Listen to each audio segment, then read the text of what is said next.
the Week 12 preview part 2 for Monday, November 18th, 2019.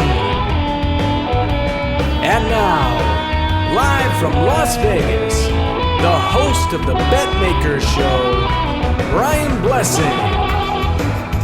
Here we go. The other side of the counter. Jack got us off to the races talking NFL from the odds makers and the house's perspective. Let's go to the other side of the counter with our pal Bruce Marshall, Brian Blessing. We're both hanging out in Las Vegas, and away we go, Bruce. Why don't we just start with the Monday night game, and we can recap a lot of the games as we get to the teams individually. But KC and the Chargers, Mexico City, I don't know what the field's going to be like. We'll see. Chiefs are up to 5. Total is 53. Gordon helps the case for the Chargers, thinks he's back on the beam a little bit, Bruce. Tyreek Hill's health and Mahomes, obviously they can go over the top. It's Kansas City's lack of a running game that gets a little squirrely to me. It's an interesting game. Yeah, and I don't know if Shady McCoy is even going to be in there tonight for the Chiefs, but Williams has stepped in and done pretty well. Remember, this game is in He's May. been a healthy scratch. Yeah. He has been, but they haven't really missed him too much. But here's the angle: they haven't played too many games. They played a couple in Mexico City in the past. You got altitude here, like Laramie, Wyoming. I mean, it is way up. It's over 7,000 feet. So does that affect the defense? You think more than the offense? I think it might. Especially the way these teams play, especially the way the Chiefs play. So that's something to think about. Listen, the altitude's a real thing. When they had the Mexico City Olympics in '68, the U.S. ran its track and field trials in Lake Tahoe. So, I mean, it's something you want to think about up in the altitude here. But last year, the Chargers were not able to slow Patrick Mahomes. It was the first regular season game last year. The Chiefs, the Mahomes thing really first became prevalent last year. And then the Chargers got him in that game late in the season. They were both higher scoring. They both exceeded this total. I think tonight's game probably does. And I think the Chiefs probably win. The Raiders kept the pressure on them. It wasn't pretty for Oakland yesterday. We'll talk about them in a minute. But they really got to win this thing. I don't think Rivers is the same anymore. He's dropped off, and they need Gordon to really step it up, or Eckler or whoever. But it hasn't been happening for the Chargers here. 35-26 Chiefs, our score forecast tonight. Okay, there you go. And good point by Bruce, by the way. At this late date, division foes yet to play each other, so we'll see this matchup again at the end of the year. Indy and Houston, Bruce. Houston a 4-point favorite, 45.5, 46. Wow. Houston got taken to the woodshed. Is it a one-off for them, and you just tip your hat and say Baltimore is that good? How do we approach this one? I'm tempted to say that. Although there's a few things in Houston that make me wary about this game Thursday. One, no J.J. Watt. That can't be a plus. The defenses look like it's missed him at times, especially on Sunday. So that's one thing. Two, Deshaun Watson is not playing every week like an MVP candidate, which he's supposed to be. That certainly wasn't good on Sunday. Three, they're here at home, which has not been that much of a bonus for the Texans. 1-4 straight up versus the spread the last 5 at NRG. Plus, Indy came in here and beat the Texans twice on this field last year. Now, it was with Andrew Luck, but they still did beat them twice here. One thing the Colts did last week, very impressive against Jacksonville. Now, is it a one-off? I don't know. But with T.Y. Hilton out, and I think that really removes the one field stretching component they have on this offense, and he's probably still going to be out for a couple more weeks. They decided to go full Tom Osborne, Nebraska last week against Jacksonville, and it worked.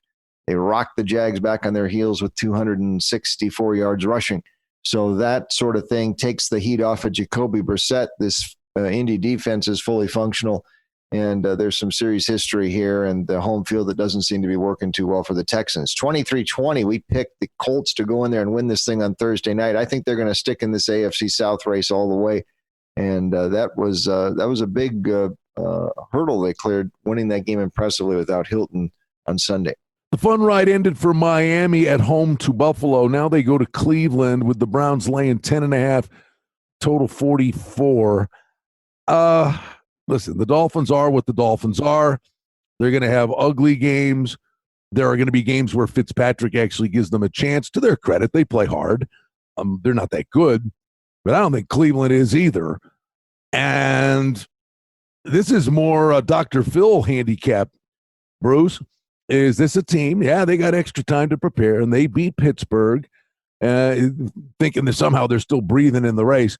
But then you throw the Garrett thing into the equation, and I wonder, is this team just a dysfunctional dog's breakfast, or is it a mad team that takes it out on Miami? Well, it could be any of the above there. The Brownies, this is borderline mayhem, I think, that's been preached by Freddie Kitchens the whole way. And it's made Cleveland enemy number one around much of the league. It was even before the Garrett fiasco at the end of the game against Pittsburgh last Thursday. There were a lot of borderline or cheap shots that the Browns and they took out a couple Steeler receivers in the game and headshots. And I mean, this team is out of control. And we thought that at the start. There's no discipline preached by Kitchens.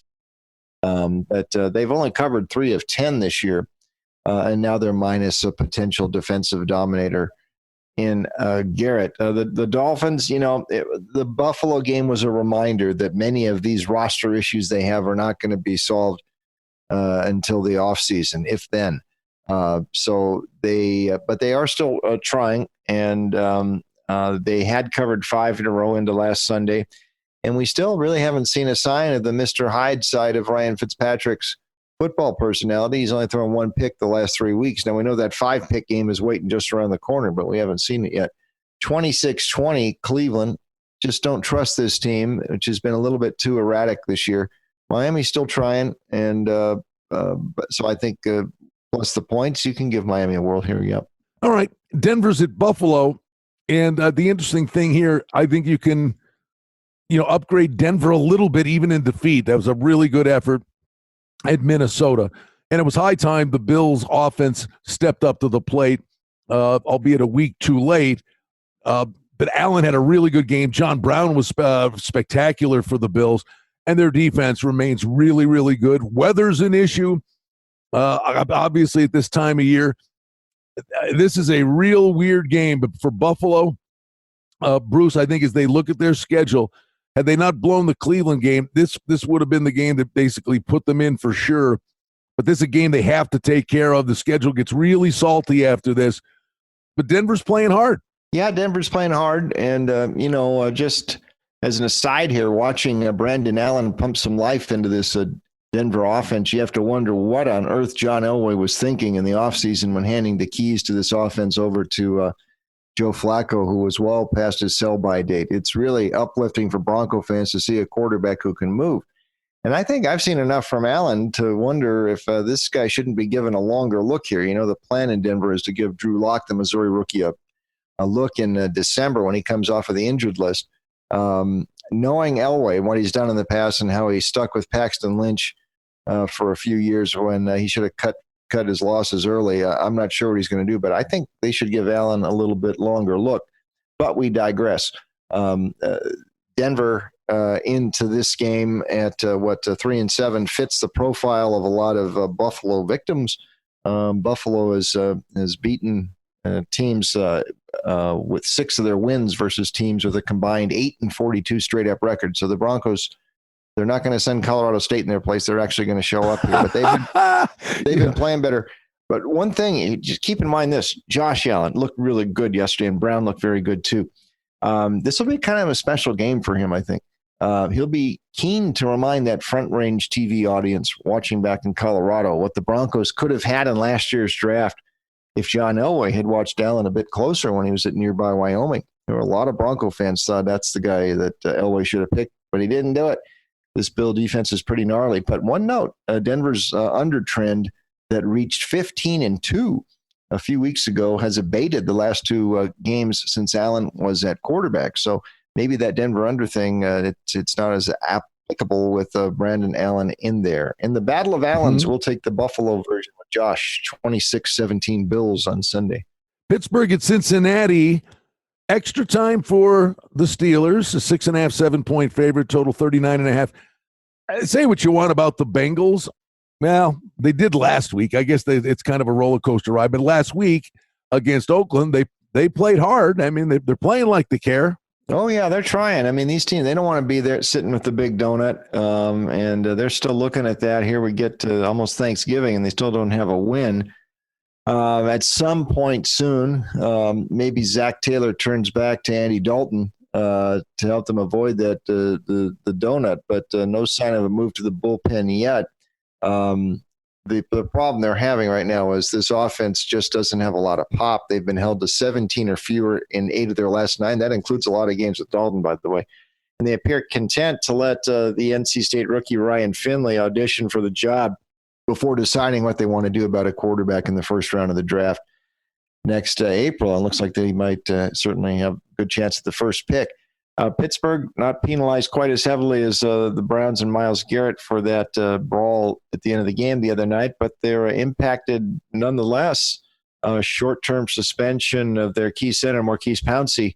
That's the last thing this offense needs. Mason Rudolph struggling on the road. Top offensive lineman out. The wide receiver ranks thin with some more injuries last week. I'm smelling an under. I'm smelling an under, too. 23-13 Pittsburgh. There you go. Under. And by the way, the Steelers are that way 12-5 their last 17. So I think that is the first way to look in this one. May not be a lot of points in the Giants-Chicago game either. Chicago 6.5, 40.5. And weather, Bruce, by the way, is something we got to pay really close attention to. Yeah, these teams need all the help they can get. So the last thing they need is some cold and whatever in their Soldier Field this week. But, I mean, the plight of Matt Nagy's stalled offense is summed up by the fact the Bears were outscored by the Blackhawks this weekend, 11-7. So unless Patrick Kane wants to give it a whirl at the quarterback spot, the Bears are stuck in limbo with Mitch Trubisky, who continued to struggle, about to cause the Bears fans to get out their lanterns and pitchforks and invade Hallis Hall during the night. Now, Trubisky says his hip is now hurting, and maybe, just maybe, they're going to go with Chase Daniel this week. We will see. Not much to recommend with the G-men either, though their offense has shown a bit of life since Saquon Barkley returned to active duty. Daniel Jones hardly seems a worse alternative these days than Trubisky or Chase Daniel for that matter. One note. The road dog role has been the only one in which the Giants have offered some value lately, but not bad, 8-3 versus the line in this role since last year. So this seems to be where the Giants play a little bit better. 20-17 Bears. We're not laying points with that offense. We'd rather take the Giants in what has been their lone good role the last 2 years. It could be viewed as a plus, but maybe it's a negative. I don't know. Oakland at the Jets, laying 3, totals 46.5. Well, okay, big deal. Oakland's on the road. They were on the road for 6 weeks, but that was kind of their lot in life. Now they're into the routine of a season, Bruce, and this is the old standby. West Coast team traveling east, playing a breakfast football game on their body clock, and the Jets are actually playing better, and you get the weight of expectations on the Raiders. Not such an easy game for them. I don't think it will be an easy game at all. And by the way, this will also be the last time an Oakland-based Raider team faces the Jets, recalling the old AFL days when these sides were often antagonists, especially in 1968 for the infamous Heidi game at the Coliseum and later the AFL title game. BetMaker, let's make some money tonight. For outstanding information and special offerings and promotions, we invite you and encourage you to sign up for our newsletter today simply by going to the website at betmaker.com. All right, now I have a chance. This is my one chance, and I know I'm not going to, he'll get me. Bruce and I do this on my radio show. Bruce knows, everything. But I got a chance. Who recovered, he's going to get it, I know he is. Who recovered the fumble in the end zone on the kick? That's easy. I thought you were going to ask who the kick returner was. It's Preston Riedlhuber. It was and Earl Christie's the guy who fumbled the kickoff. But yeah, I knew it. That preceded the AFL title game at a windswept, blotchy field at Shea Stadium when Joe Namath earned his ticket to Super Bowl immortality in a pulsating 27-23 win. Now, do the Jets have to call Namath and Don Maynard for help in replicating that long ago glory? Maybe not, because they have steadied the last 2 weeks. Now, they just proved they could beat some bad teams, the Giants and the Redskins. But Sam Darnold, not seeing ghosts anymore, apparently. He did throw 4 touchdown passes at FedEx last week. And remember, they beat Dallas here at MetLife last month. So they are playing a little bit better. The Raiders were really struggling with the Bengals. And I don't know that they should be laying points out on the road. This is not a very familiar role for them, at least point spread wise. They've only been a favorite 3 times the last 2 years. And they certainly didn't get there on Sunday against the Bengals. Calling the upset here, 27-24 J-Men. I think they do it. Knock the Raiders off their pins on Sunday. Carolina's at New Orleans. The number on the rise up to 9.5. Saints favored at home totals 47.5. I mentioned this to Jack in our previous podcast, Bruce. The one thing I'm a little leery of here, Carolina, it was a nice story. Cam Newton's out. Allen comes in, and they're going up and down the field, and it looked like a really good football team. But and I know what this league's all about. And you give defensive coordinators a month worth of tape on somebody, and basically teams are saying, not so fast. We're taking McCaffrey away and daring that kid to beat him. And I think Waters may be finding its level with the Panthers. Yeah, I think you're right. And you get the feeling the last week's that unsightly loss to the Falcons might have been the beginning of the end for the Panthers this year, and for a variety of reasons, but especially with the poorly protected. And they're not protecting Kyle Allen much, but now 8 picks the last 4 games, and he's having hit the proverbial wall here. You mentioned teams focusing more on McCaffrey. Obviously, that's doing some things too.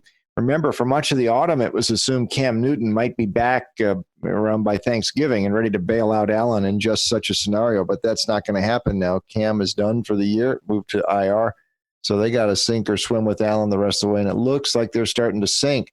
The Saints reestablished their dominance over the South, the NFC South, that is, with that romp at Tampa Bay last week, and so much for the thought that the secondary might be vulnerable minus injured cornerback Marshawn Lattimore, 4 picks last week against Jameis Winston. And Drew Brees and company can effectively sew up the division here. One note here, the last 5 meetings at the Superdome between these two have gone over.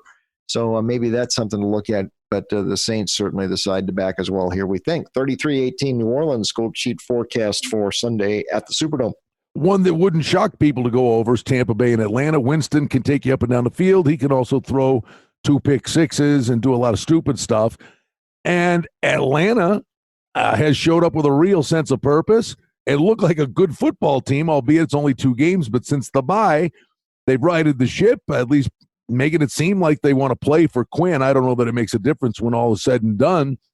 But Atlanta's defense has been really, really good the last 2 weeks. But indoors, these 2 teams, something tells me it's track meet city. Yeah, it could be, but this defense is worth a note, and mainly for Atlanta because it was playing so poorly before. The turnaround actually seemed to start in the second half of the Seattle game right before the bye, and they got back in that game. They were down 24-0, and then they didn't allow a touchdown in the second half and got close in that game. Then they've won really big the last 2 after the bye, as Dan Quinn obviously has toggled something on that defense in the bye week, and something's happened. 13 sacks and 4 picks the last 3 games for this Atlanta defense after they weren't doing anything. Defensively, hardly any sacks the first half of the season. So something has changed schematically, and this team is playing the way a lot of people thought. Now it's too late to salvage this season probably, but they're building momentum for next year. And Quinn looks like he's saving his job here. And there are a lot of us who thought Arthur Blank was going to hit that eject button in the bye week. Maybe it's a good thing that he didn't. Matt Ryan has also picked up and found his rhythm again, 21-31, 311, no picks in that 29-3 win at Charlotte last week. 14 pass completions to Julio Jones and Calvin Ridley. And the Bucs secondary looks like it's very inviting here, 300 yards per game, giving up per game. The Bucs have failed to cover their last 6, by the way, so they are in a bad slump here. And Jameis Winston, like you mentioned earlier, 13 picks over his last 5 games. He's absorbed 16 sacks. That is all going the wrong direction for Tampa Bay. 31-20, Atlanta here. Maybe that's given Tampa Bay too much credit to score. But they do seem to be involved in more of these up-tempo games because, one, the capacity for mistakes on Winston's part, and they are also over 6 in a row now as well. So the over angle is something to look at with Tampa Bay as well. Well, Bruce, you said Cincinnati's trying to get a win and avoid the bagel. Well, whether they get it or not, I don't know. But between now and the end of the season, I will tell you this. I think Washington's the worst team in the league, and that's Detroit laying 3.5 on the road, 41.5. Yeah, that's you might be right there. And boy, if not for that 1-point win at Miami, we'd be talking about the Redskins here, ready for negative immortality. But this one interesting here, since Detroit really hasn't had an easy game this year, you get the feeling that even Maryland might hang with the Lions into the final minutes. Maryland maybe, the Redskins though, we're not so sure. Dwayne Haskins might have had more fun staying at Ohio State this fall than learning on the fly here at FedEx Field. It's a near hopeless situation for this offense that could really use some veteran presence in the pilot's chair to shake this near acute malaise. They're scoring less than 9 points per game the last 4. Detroit's defense is broken, but I'm not sure Haskins can take advantage. And even if Matthew Stafford sits out again, as appears very likely with his back injury, they're talking about not till December for him.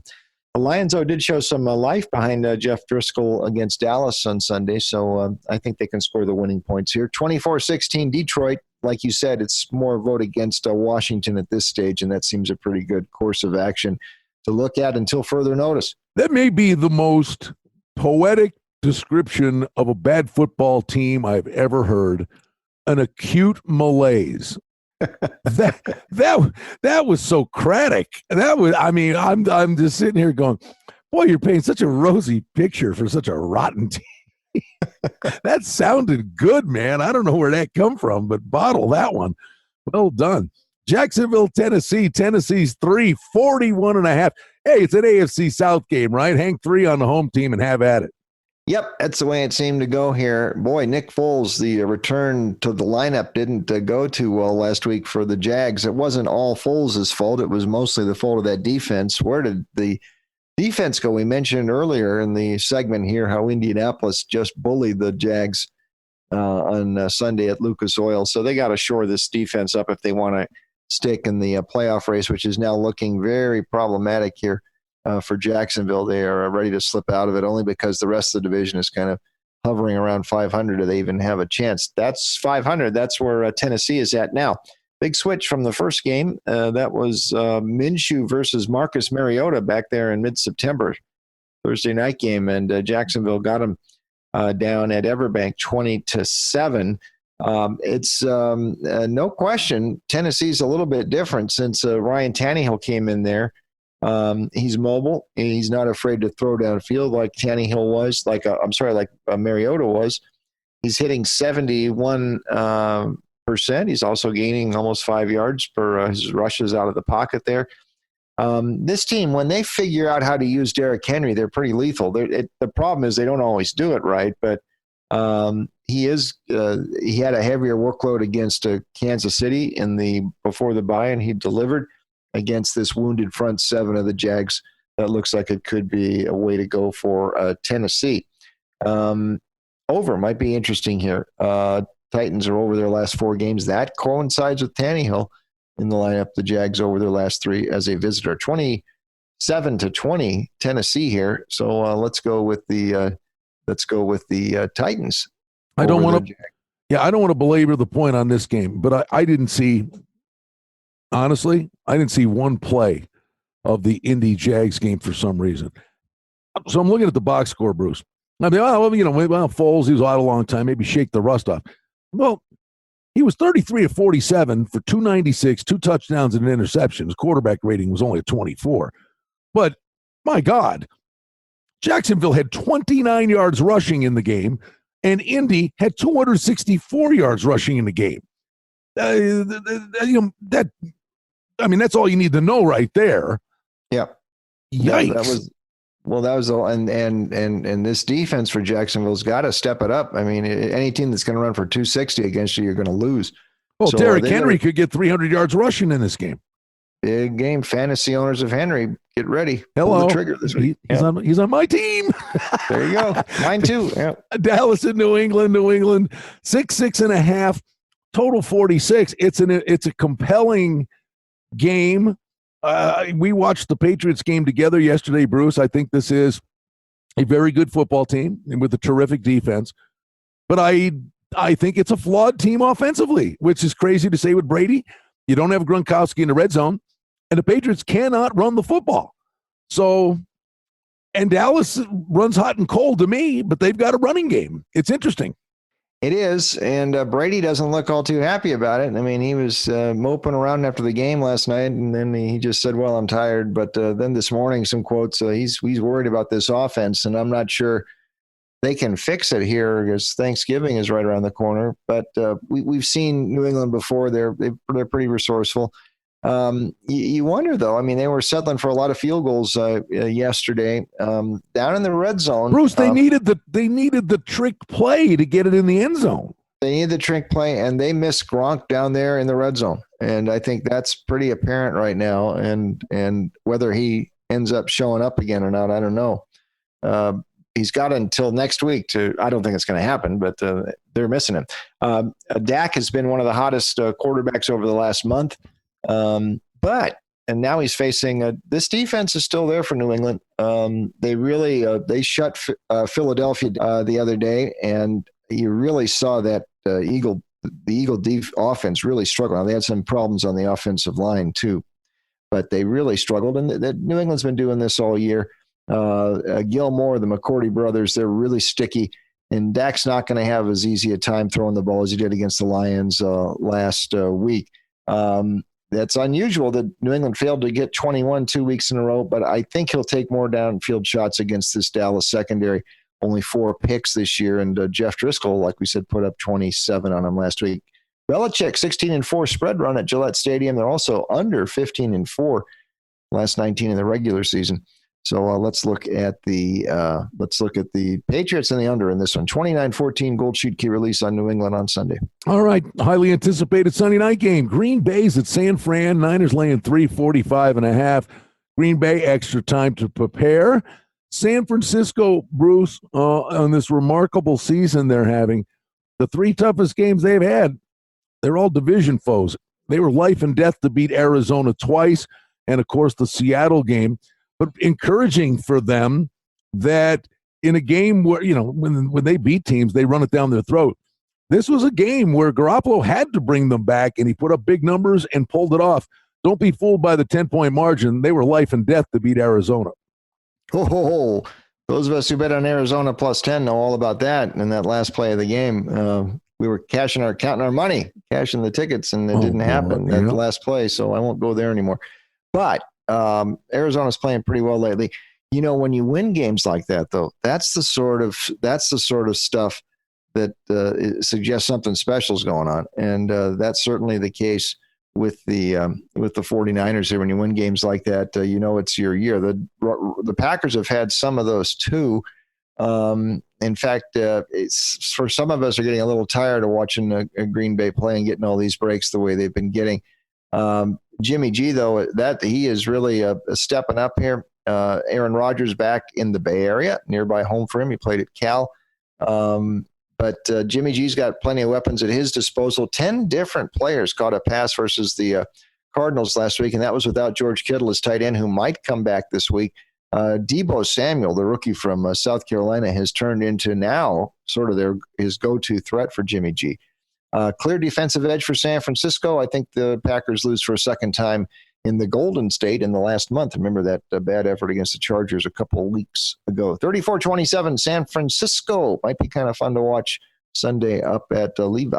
And then a good Monday night. Forgive me, this is not a Monday night game. They changed the rotation. This is Seattle at Philly. It's actually an early game. Philly's laying 2.5. The total is 49, and that's off watching Philadelphia's offense against a good Patriots defense. But beyond that, Bruce, Wentz had a big-time problem yesterday with his accuracy. The one thing I would say, Seattle can score, and Seattle can't stop anybody. Watch the weather, but if Wentz bounces back, it has all the markings of a high-scoring game to me, but it's intriguing. Yeah, it might be, they're not quite calling for the returns of a Norm Snead or Roman Gabriel on WIP in Philadelphia, but as discriminating Eagles fans, and there are a few of those, they know that the slate eases the next few weeks after this game. There's still a good chance for a winner-take-all division battle versus Dallas on December 22. But right now at 5-5, Philly's only on-ramp to the playoffs is via the NFC East. The wild card ain't going to happen, it looks like, for anybody out of the East. Growing injury list at wide receiver. Jackson, Alshon Jeffrey, also along the offensive line. They're forcing Carson Wentz to become transcendent if he wants to overcome these shortcomings. But he's not. The only transcendent force on this field, I think, is Russell Wilson. 23 TD passes, just 2 picks. He's making an MVP case for himself. He's not only willed the Seahawks into the NFC West race, but he's won straight up all 5 Seattle's road games this year, not to mention 10-1-1, last 12 as an underdog. So why not do it with Philadelphia here, with the Seattle here? 30-21 Seahawks gold shoot key release on Sunday. And then we wrap it up with the Monday night game. Baltimore's at the Rams. Baltimore 3.5 on the road. Looked terrific against Houston. Total in the game is 47. Bruce, I'm making a play on this game, and I'm making it based on one guy. This Rams offense is just, I don't know what they're doing. I have no idea. You know, Gurley runs the ball really effectively in the first half, and then Goff throws it all over the place, and the one should have been a pick 6. So the offense is just, But it is. I'm going to tell you, I'm playing this game under the total, and there's a reason. It's one guy, Wade Phillips. I think Wade Phillips could be one of the few defensive coordinators, could dial something up to, I think Lamar Jackson will get his, but I don't think he's going to go bonkers against these guys. So I like it under the total, mostly because of Wade Phillips. Yeah, that makes some sense. And the Rams' offense isn't suggesting overs either, the way they're going. But as for the game and the result, after facing Mason Rudolph and Trubisky the last 2 weeks and only managing a split, the Rams might think they've landed on another planet facing Lamar Jackson here. He's been unleashed by John Harbaugh. And he's been pretending that these recent teams like the Seahawks and the Patriots, the Texans, all playoff caliber teams, they were like Syracuse and North Carolina State from Jackson's Heisman year at the Ville back in 2016. They have been beaten by a combined almost 22 points per game, 3 of the last 4. And the fourth game in that mix, they beat the Bengals by 36. So they are running up scores like a top 5 college team lately. Also, Sean McVay's curious play calling has come under scrutiny on our show before here.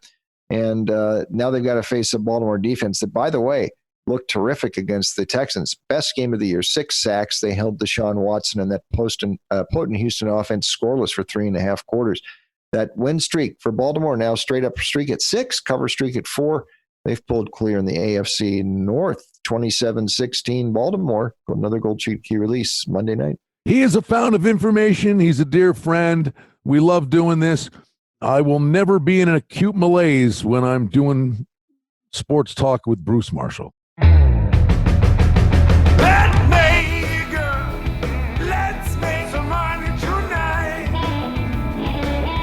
Well, that's the BetMaker Show for now. We publish multiple times each week.